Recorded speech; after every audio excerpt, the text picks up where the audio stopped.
Good morning বন্ধুরা, welcome back to my channel Ruby Sunny vlogs. আসামের ছোট্ট একটি সোনাই শহর থেকে আমি হলাম গিয়ে রুবি। আমার চ্যানেলে তোমাদের সবাইকে অনেক অনেক স্বাগত জানাচ্ছি। তো আজকে দেখো সকালবেলা থেকে ভিডিওটি স্টার্ট করছি।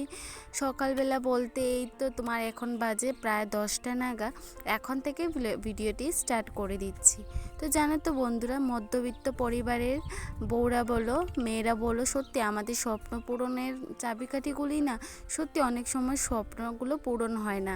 ধৈর্য সহকারে আমাদেরকে থাকতেই হয়, কিছু করার নেই। তো সেই স্বপ্নগুলো চোখে নিয়ে চলতেই শুরু করে দিলাম। সকালটা শুরু হলো। তো দেখো ওইদিকে আমি কিছু কাপড় ধুবো, তারপর স্নান টান করা হয়ে গেছে। আজকে খুব সকাল সকালই সমস্ত কাজকর্ম করে ফেলেছি। তারপর যেটা করলাম সেটা হলো গিয়ে দেখো এখন কাপড়গুলো, যেগুলো বাসি কাপড়গুলো ছিল আর কি, স্নান টান করে সেরে নিয়েছি ওইগুলাই আর কি। তো জায়গায় জায়গায় মেলে নেব, সেই কাজগুলোই আর কি করছি আমি। তো তোমরা সবাই দেখতে থাকো, সঙ্গে থেকেও পুরো ভিডিওটি দেখতে থাকো। আমরা মধ্যবিত্ত পরিবারের মানুষ, আমাদের স্বপ্নগুলো সত্যি সহজে পূরণ হয় না, খুব ধৈর্য সহকারে থাকতে হয়। তো সেটাই আর কি। তো মায়ের বাড়িতে এসে অনেকটা সময় পাওয়া যায়।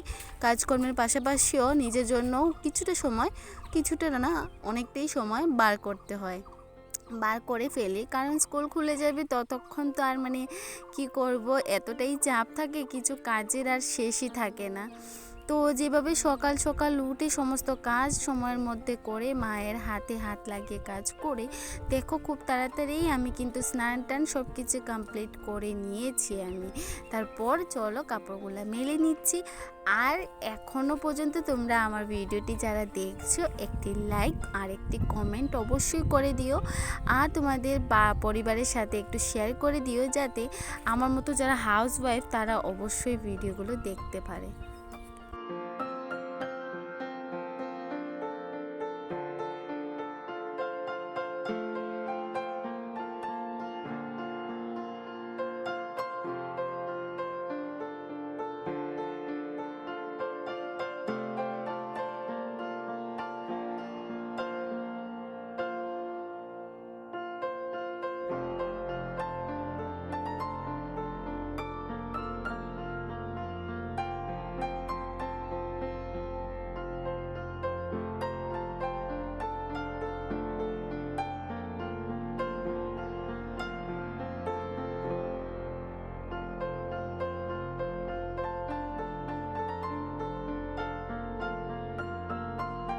চলে আসলাম দেখো কাপড়গুলো মেলে নিতে।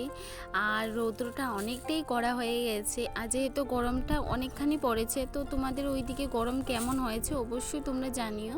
তো দেখো এক এক করে কাপড়গুলো মেলে নিচ্ছি। আর ছেলে তো বুঝতেই পারছো, এত ধুলো বালু এতগুলো ছানে, কি বলবো, কাপড়গুলো না একদমই পরিষ্কার পরিচ্ছন্ন করে রাখা যায় না ওর কারণে। তো যাই হোক, রোজ দিনই ওর কাপড়গুলো আমার ধুয়ে দিতে হয়। আর বাচ্চাদের কাপড়গুলো সত্যিই রোজই ধুতে হয়, এটা তো আমাদের দরকারই, তাই না?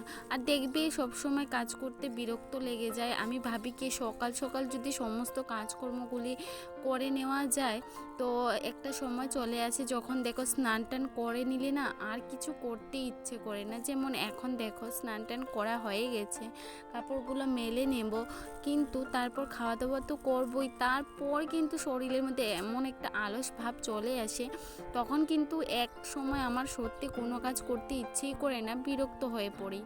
তো যাই হোক, বিরক্ত যখন হয়ে পড়ি, তাই আমি সবসময় চেষ্টা করি সময়ের কাজ সময়ের মতো করে নেওয়া। তো চুলগুলো না কি করব জানো তো, চুলগুলো এবার আমি একটু ঝেড়ে নেব। আর কারণ হলো গিয়ে চুলগুলো না যদি না ঝাড়ি তো একটু শোকাবেও না, আর ভিজে ভিজে টাইপ হয়ে গেলে না চুল আঁচড়াতেও ইচ্ছে করে না। আর আমার তো 2-3 দিন পর পর চুল মানে করি, চিরুনি করি, কারণ আমার এত অভ্যাসটা খারাপ, কি বলবো, রোজ চিরুনি করা আমার পক্ষে সম্ভব হয়ে ওঠে না। আর এটা অভ্যাসটা খুবই ব্যাড অভ্যাস আমি বলবো, বা যে স্বভাব। কারণ সব সময় যদি তুমি এরকম করো তাহলে তোমার নিজের খুব ক্ষতি হবে। তাই আর কি, মানে ক্ষতি হবে বলতে যে দেখবে চুলের মধ্যে সমস্ত অনেক কিছু লেগে থাকে, রোজ চিরুনি করাটা সব থেকে বেটার। তো যাই হোক, কথা বলতে বলতেই ওইদিকে আমার কাপড় মেলা হয়ে গেছে। দেখতে থাকো, সঙ্গে থাকো।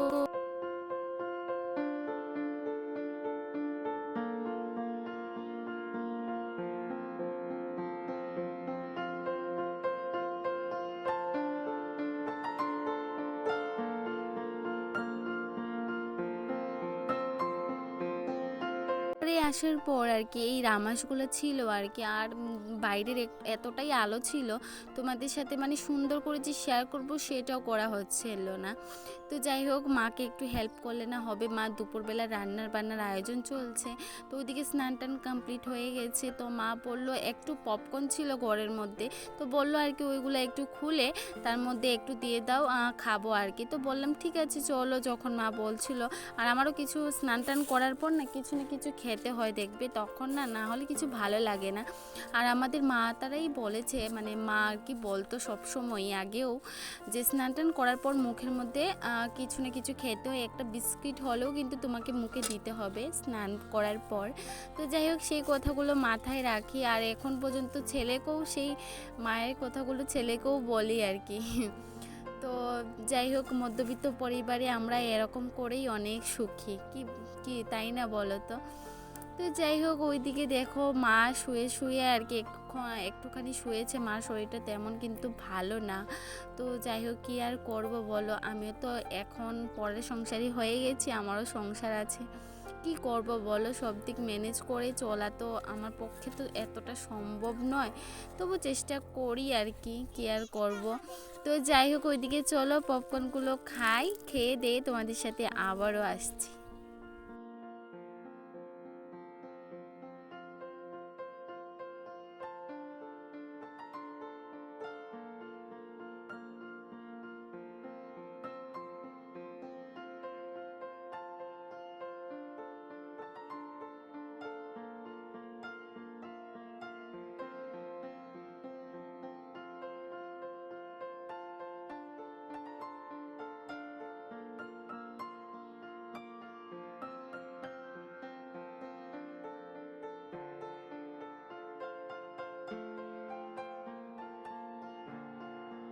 তো দেখো, এগুলো হলো কি নাগাদো নিয়ে।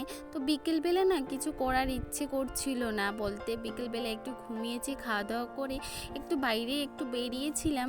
আর এই দেখো কি যেন ভালো লাগছে, তাই না? আমাদের মধ্যবিত্ত পরিবারের মানুষেরা আমরা অল্পতেই অনেক সুখী থাকি বা অনেক খুশি হয়ে থাকি, তাই না?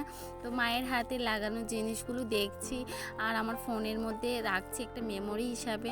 ভাবছি আর কি এগুলা সত্যি যখন বাড়িতে চলে যাব এক সময় এমন আসবে, এগুলা বসে বসে দেখবো, কত না ভালো লাগবে বলো, তাই না? তো যাই হোক, দেখো ওইদিকে বিকেলবেলা হয়ে গেছে, একটু চিরুনি করে নিচ্ছি। বললাম না আমি রোজ চিরুনি করি না, আমার একটা এমন খারাপ অভ্যাস হয়ে গেছে।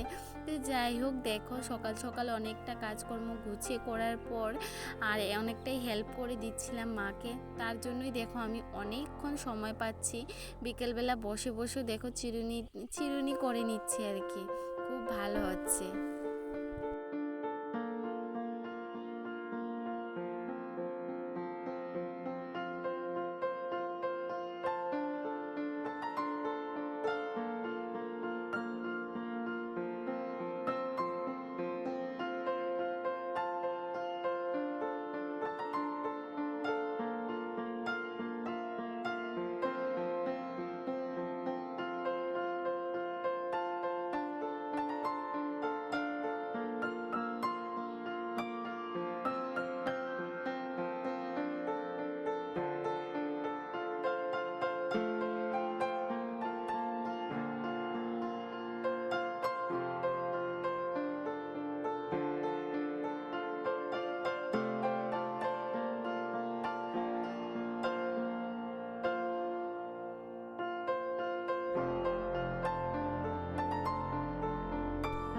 দেখো বন্ধুরা, চুলটা আমার চিরুনি করা হয়ে গেছে। আমি একটু ক্যামেরার সামনে এলাম অনেকক্ষণ পর, কারণ তোমাদের সাথে ক্যামেরার সামনে এসে কিছু কথা আমার বলা হয় না।